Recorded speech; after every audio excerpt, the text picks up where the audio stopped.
Every community carries a story it wishes it could bury, a shadow that hangs between houses, a whisper carried by the night breeze. Hello everyone, welcome to TMCL Blog. In an estate, the only song on everyone's lips was that the famous dog keeper, Dave, was a ghost. It was not confirmed that he was truly a ghost because he never disappeared or reappeared in front of anyone, but because people felt he was. Dave entered the community like a wandering spirit, found in the forest by a wealthy landowner who visited his hometown and went hunting. That was when he met Dave, a grown man in his 50s, with no name of his own, no family to claim, no memory he could hold on to. When the landowner asked for this name, the stranger simply stared back, lost for a word. It was like he switched to another personality when asked about his identity. The landowner gave him a name, and that became his identity, and the thing Dave ever told anyone about himself was the name borrowed from kindness, carried by a man who had forgotten everything else. The landowner took Dave to the city and gave him a job as security and an apartment at one of his sites under construction.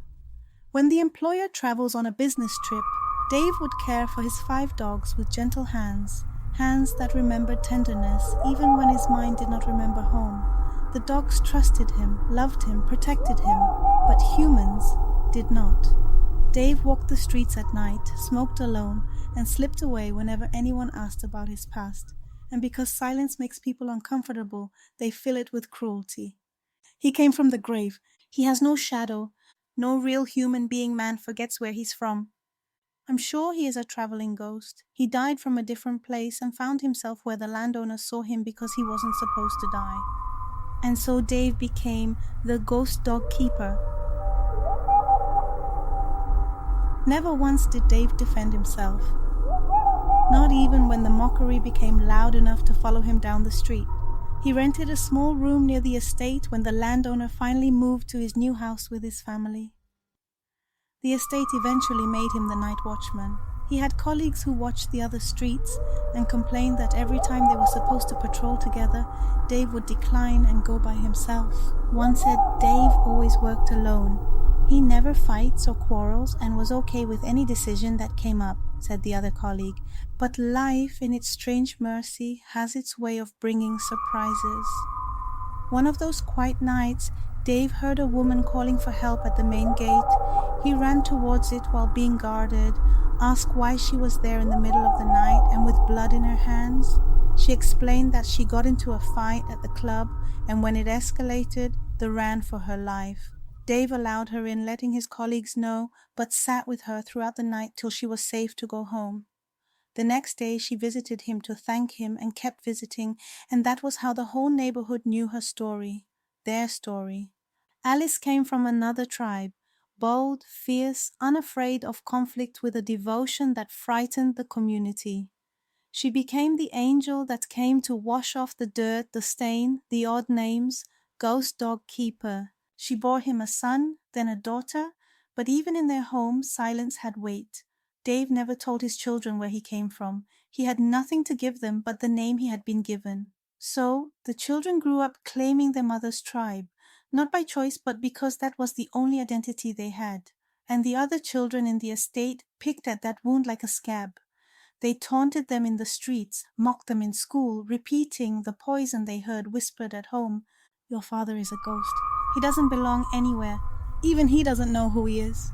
The cruelty that once belonged to the adults had now been inherited by their children, and Alice, fierce as ever, fought everyone to defend her husband and her children. She fought neighbors, elders, and anyone who dared insult them. Her rage was born of love, but it fed endless conflict. Eventually, the battles became too much. Dave himself feuds with her for fighting with everyone. He never fought those who called his family names, but his wife for defending them. One day, she packed her bags, but after some months, she went back for the children. Dave went back to his shell. He became older, tired, and lonely. And the strangest thing happened. His neighbors didn't see him come out of this apartment. The colleagues didn't see him when he was supposed to resume and check his house. Dave wasn't there. The neighbors gathered again, reaffirming their speculation, and when they got tired, they dispersed. No one talked about his struggles, his loneliness, fears, and the continued battles with his soul. Kindness and humanity left their heart, and only their lips were filled with gossip. Months later, whispers returned. Dave was seen in another location by someone in the community who visited a distant cousin. The cousin told Dave's old neighbor that no one knew anything about him. He became their watchman who never sleeps, and gossip was gathering like dust as well. After a while, it was heard that Dave died as quietly as he lived. Unseen, unclaimed, a man who entered and exited this world like a fading breath. And the children at that time carried not only their father's silence, but the scars of every insult thrown at them for a story they never chose. They still tell the story of the ghost dog keeper, a tale wrapped in fear, retold in whispers, misunderstood even in memory. But the true horror was never the man. It was the community. It was the cruelty, the judgment, the inherited mockery passed down to children who did not yet understand the weight of their words. Some souls carry battles they cannot name. Some paths are too painful to remember. Some people walk among us holding themselves together with threads of hope we cannot see.